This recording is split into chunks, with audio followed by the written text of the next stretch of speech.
everyone, my name is Brittany and welcome back to my channel. And today I'm going to be discussing my most disappointing reads from 2021. It's Brittany, bitch. Now, all these books are 1 or 2 stars. I have a couple that are, I think, 3 stars, but they just were not the book I was expecting. They were disappointing. In one way or another, they disappointed me. Whether that ended up in a lower star rating or not, they disappointed me in some way, and I want to discuss them. I know a lot of these on this list are also some people's favorites, so again, try not to be butthurt. I still love you. Sometimes we just have different opinions. So I only have 11 on my list, and you'd think I'd be able to narrow it down to only 10, but I feel like all of these deserve their spot. And I'm also gonna have one honorary mention because I just finished this book, and it's Damnation Spring. This book, I was really expecting a 4 or 5 star. I usually really can enjoy literary fiction. It totally depends on what it is, the subject matter, but this sounded like something that was very up my alley, and I was really looking forward to it, and it was just a big disappointment. Like, the pacing was off. It was a very, very, very slow book. There's not really a whole lot of plot, really. Like, I thought some things were gonna be just resolved, and nothing was really resolved. I just feel like it told a story of one point in time poorly through different POVs of people that we never got to really know. If you want to know more, check out my vlog on the subject. But this one is an honorary mention because I made this list before I read that book, and well, here it is. I was disappointed. These books are not in any particular order. I just put them on my list. So we're gonna start with the first one, which is The City We Became by N.K. Jemisin. And this book, I really was expecting another 5 stars. I've heard nothing but good things out of N.K. Jemisin's writing. I really respect her as a person. I think that she's done an amazing job. And I've only ever read one book of hers, which is this one. I will definitely read more of her books. I really want to read her Broken Earth trilogy. I have the first book. I just haven't ever been able to get into it because I know that one's kind of difficult. But anyway, this book was just not for me. I just think in general, it wasn't really a premise I was that excited for in the first place. And it's turned out it just didn't work for me at all. And I ended up giving it 1 star. And I really wanted to DNF it, but I didn't because it was in a reading vlog where I DNF'd another book. This is a sci-fi book where basically people become avatars of cities and they represent a bureau, right? So we're following people in New York and they represent a bureau in New York and they emulate everything about that bureau, okay? Interesting idea. To basically, they kind of awaken to fight this evil force that's trying to kill cities.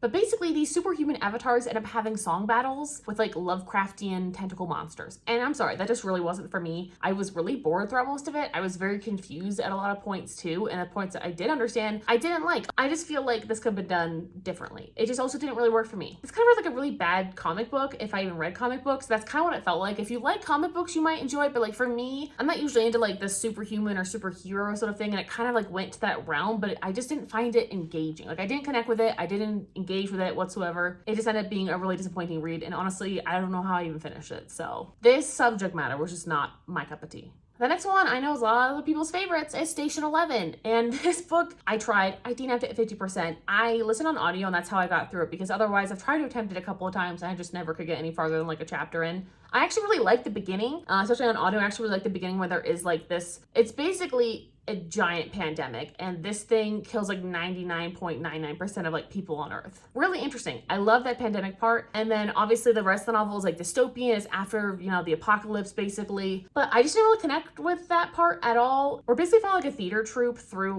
this dystopian wasteland. I don't know. It really just didn't connect with me. Again, I feel like this sounded like something I would actually really enjoy. I really liked the concept of it, but I just couldn't connect with it. And it's, very disconnected storytelling in different chapters with people we didn't know yet. And it didn't work for me.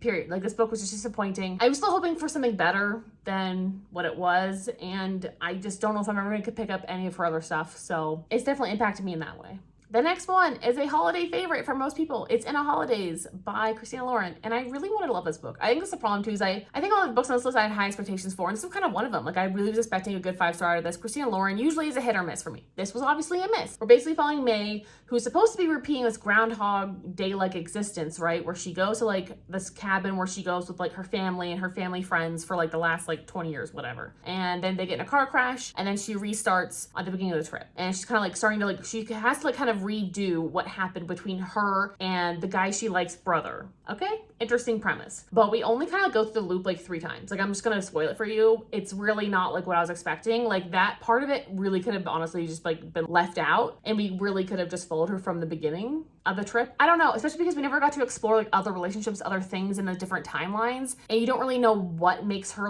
go back to the timeline. I don't know. It's a really confusing concept. I feel like they just did not do the time travel well at all, especially for a sci-fi appreciator. Was not done well. And I was really frustrated. And also I hated the romance. It was cringy. It was weird. Their dialogue was god awful. And I was reading the sex scene. I was like, like, I have never skipped a sex scene in my life, and I skipped all the sex scenes in this book. I think that tells you something. I know a lot of y'all are gonna hate me for this, but The Invisible Life of Adelie Rue got a 3 stars out of me, and this book was just really disappointing. I actually found it really boring for most of it, and I listened to all this on audio because reading the book was like just so slow, and even on audio, it was slow. Even when I sped it up, I feel like this book has such a slow pace. It has such a brilliant idea, right? We're taking this girl who doesn't want to get married, so she makes a deal with this being that is older than the devil, and she makes this deal, and then nobody ever remembers her ever again. Like, no one ever remembers her name. She walks into a room, she walks out, they forget her. So as soon as like she's not on their island anymore, they forget who she is. Interesting concept. I also don't really understand some of it, like how she always like goes to the bathroom and then comes back and sees people. Like, I don't know. That also would be a terrible existence. That really is how it is. Like, the minute you're out of their eye line, like poof, because you go to the bathroom, you separate, you come back, they're not gonna know who you were. So that's a little sad. Anyway, we get her sad, lonely existence, but like, it was just really slow and really repetitive, and it didn't really like go anywhere. And especially like, I just feel like we only stay in like the same 2 places, like New York and France. And I'm like, there are other places in the world she could have explored, especially if you're like, if you can go anywhere, wouldn't you want to go anywhere? And then you never have to like answer to who you are. I don't know. I just feel like this concept was brilliant, but it just was not executed in a way that I enjoyed. There also just like no character growth for her. I feel like that's also something I wanted to see, was a little more character growth, and I feel like she just didn't really have any. She was a very static character for such a long period of time, like hundreds of years, okay? I think if you like really hipstery, atmospheric books, yeah, you'll definitely enjoy this, but I just didn't really, it didn't connect for me. I didn't engage with it. I didn't feel the romance in it, which I think is like half the freaking plot. You know, it just didn't work. Again, just another disappointment. Another one that a lot of people are gonna be mad at me about is All of Us Villains, and this book I actually had an arc, and I read it, and I devoted an entire reading vlog to it. Please go check it out. I just did not enjoy this. I really actually liked the beginning, like the first, like I would say like 20-25% of this. I actually really enjoyed this book. It's basically The Hunger Games meets magic is how it's marketed. I guess on paper there's like a Hunger Games setup because there's like kids killing kids, but otherwise there's absolutely zero relation. Like, there is zero comparison between those 2 things. I don't know if it's because this was written by 2 different authors. I think that's why maybe the pacing was off for me, and I think that's what struggled for me the most. I really liked the concept, but then like the pacing part of it was just so frustrating, and we didn't even get to like the tournament till like over 50% of the way there. And then the tournament, I don't want to ruin things about the tournament, but basically like I was never satisfied or fulfilled with this tournament. And I know this is a series, but like I was just definitely expecting a lot more. I was expecting more of a conclusion from this tournament, and I was never satisfied with it. And also, I think the tournament it's supposed to go on for like months. I just feel like they really could have shortened the timeline and make it a little more high stakes, because I didn't feel the stakes in this at all. I think that's also why I didn't care about anyone in this other than like Alistair. Like, I didn't care about the stakes because there was like no stakes here at all, because it's such a long period of time. There were definitely a few like, you know, like, ooh, things in here, you know, a little dastardly, like, ooh, that was naughty. But it wasn't really by like the kids. So I don't know, these kids weren't really great characters to me at all. They were actually all like very good characters. Like, these kids are not villains. I'm telling you right now, they're literally sweet little cotton candy gumdrops with bat wings. Like, they're really, they're not villainous or morally gray in any sense, in my opinion. If you tell me there's morally gray characters and Hunger Games-esque like fighting, I would expect that. But especially with magic, it just didn't really work. Like, there's no one stabbing anyone. Like, I don't know. It just didn't go for me. It didn't fly. It didn't work. It was just another really big disappointment, unfortunately. The next one on this list is The Henna Artist. And this was one of the books that was on my 2021 TBR that I read, and I was going to post a review, and then I just ended up not. I was just too busy. So here we are. And this book was just not really good at all. This one was just so disappointing. Like, I really had high expectations for this because I love some good historical fiction. It's set in India. It's following a woman escaping an abusive marriage. Sign me up. Lakshmi, our main character, escapes her marriage and decides to become a henna artist to like really some of the wealthy women in town. A storyline ensues. She meets a sister she didn't know she had. Okay, let me just explain. There is zero character growth in this. Maybe it's because there's like an entire year in this one book and there's no like time jump, so maybe like there just wasn't enough time for character development on the page, but like it just didn't work for me. And honestly, I was just so bored. Like, it's just kind of hard to describe why I didn't really love this book, but basically it was really boring. And I didn't care about any of the characters. I felt like a lot of the dialogue and the writing was so cringe, and it just didn't really feel like, it just felt like a performance. Like, this book didn't feel real. It didn't even feel like someone actually wrote this book. It feels like a fake book that somebody wrote to like look nice on a movie set. Like, it just didn't really seem like a real book. I don't know how else to describe that, but it just didn't work for me.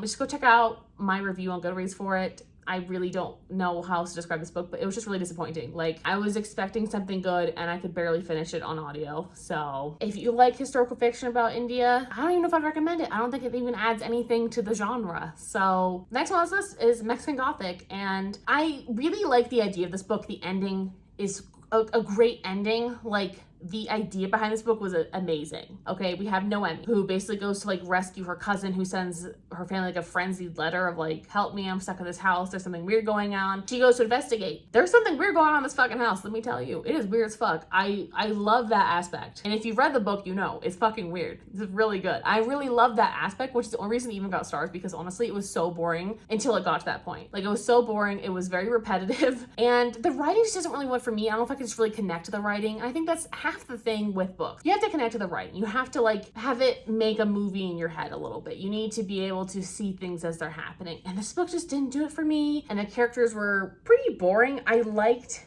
the idea though. Like, the reason stuff was going on in the house, brilliant. Loved that. And I think that was an amazing choice. So for that, I would recommend it. But I was still disappointed because everyone just said it was like an amazing horror, and it definitely has an element, but it takes like 75% of the way to get there. So another thing I want to mention is there's a lot of like dream sequences in this book. So if you're just as confused as I was, that's why. There's also like a lot of subplots. So I think that's why this book just was not the 5-star I was expecting from this book. It was just kind of difficult to read at some points because of that. But the overall idea and the ending was very interesting and very good. The next one is Beach Read by Emily Henry. And I know a lot of people love this book, and it for me was just a good 3-star read. It was fine. I was really expecting something a lot better. I'll definitely give her a chance in the future. But this book just did not hit. We're basically following January, whose father dies, and she gets gifted the house that he shared with like his mistress, that he cheated on her mom with and left her with. Yeah, a little rough. I get it. Like, I love that. And then the next door neighbor, Augustus, comes in. He's also like a best-selling writer, and so is January. And they decided to like switch genres, okay? Sounds like a really cool story,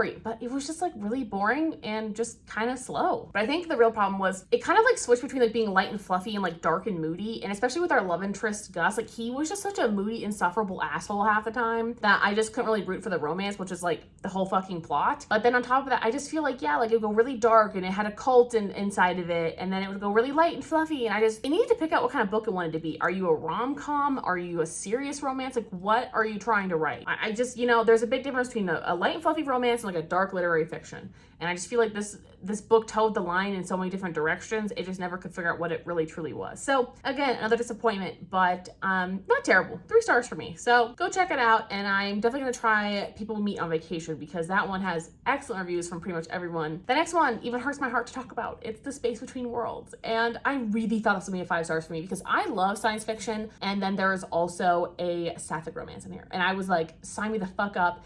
This woman named Kara, she travels between worlds. She's a traverser, and she travels from Earth 0 to all the different like multiverses, right? So if you've died in that multiverse, you can travel to it. So since she's died in so many, she's really useful in gathering information about those other worlds and bringing it back to Earth 0, okay? Fascinating concept. Love that. This book was just really slow. It just did not work for me. That is half my complaints about all these books on the list. They're just slow. I just don't really like slow-paced books most of the time, okay? This was very character-driven, which I think a lot of people could enjoy, but for me, especially with sci-fi or something, I don't know, I really need a good plot, and I also really need good character development. Like, I need everything all at once. I can't just, you know, always just do plot-driven. I can't just always do character-driven. This is a very character-driven book until the last 15%. And the rest of this book was very confusing because also we're dealing with multiple different people with like the same person with like versions of her, okay? It's confusing. And she's meeting the same people in different worlds. It's confusing. I just feel like that part wasn't explained very well. And I just ended up being confusing. And then I have to go back and reread to find out like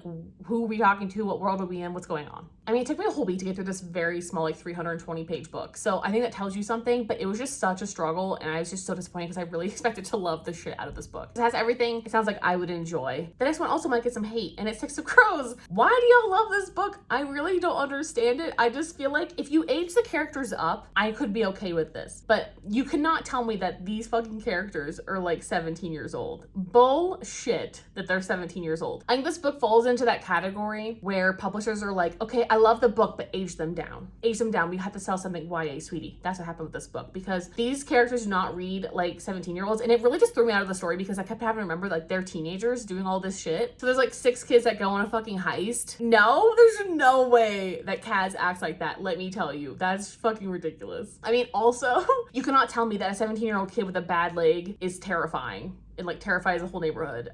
You know, I'm sorry. I just feel like this dude does not have that presence to be able to do that. I also just really hated all the romances. I didn't root for literally any of them. I thought they were just all ridiculous. I don't know, this whole book just was kind of ridiculous and really far-fetched, and I really had to like suspend my disbelief for this. I really like the atmosphere though. It's very atmospheric. This book definitely feels like a dark, stormy day. I really enjoy that, but otherwise this book just did not work for me. I didn't like any of the characters. It got rounded up to 3 stars. It was fine. I don't really think I'm gonna continue on in the series, but do what you will. The last one, The Midnight Library by Matt Haig. And this book has been everywhere. Like for the last like 2 years, I feel like everyone's been like obsessed, or since this book came out, everyone's been like obsessed with this book. It was fine. I gave it 2.5 stars. It really wasn't that impressive. I feel like if you've seen It's a Wonderful Life, watch that movie instead because it was a lot better and did a better job of explaining what this book tried to do, because this book just felt really repetitive. So we're meeting our main character who wants to kill herself. She kills herself and then she goes to her library. So like every single person, like when they die, goes to like their own place, like a video store, whatever their favorite place in the world was, and they like turn it into a place where they can like view other of their lives. So like when she opens a book, she goes to like a different life of hers, like a different life that she could have had, which is a really interesting concept, right? I like that Groundhog Day effect where you can kind of like, you know, go through each one of your problems, but it just really wasn't done well. I don't know. It wasn't really that interesting of a concept to begin with. I feel like it could be really cool, but unfortunately that concept is really repetitive. Especially even for such a short book, it was just really repetitive already. It was also really frustrating that some of the lives were like really described, and then I feel like the lives I wanted to explore were like barely like glazed over, and it was really frustrating because I wanted to like know more about those lives, and then some of the lives were interesting and some of them were kind of boring.